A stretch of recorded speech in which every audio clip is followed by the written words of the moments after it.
Sneg, ki je pobelil Republiko drugi vikend letošnjega decembra, je pripravil kar nekaj nevšečnosti za delavce Elektroprimorske.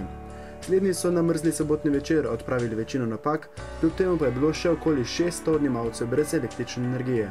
Napake so popolnoma odpravili v Zgornji Vipavski dolini, brez elektrike pa so še nekateri odjemalci na območju Črnega vrha nad Idrijo, v Sežani, okolici Divače in okolici Dekanov, je poročala nacionalna televizija. Na cesti Cov-Črni vrh-Godovič je bil prepovedan promet za priklopnike in polpriklopnike.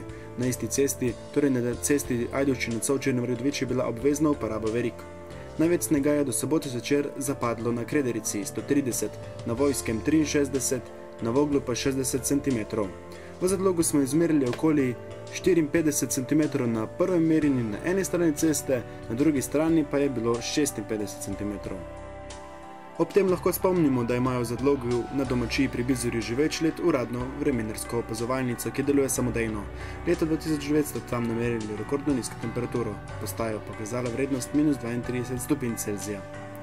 Za konec pa poglejmo še na obalo.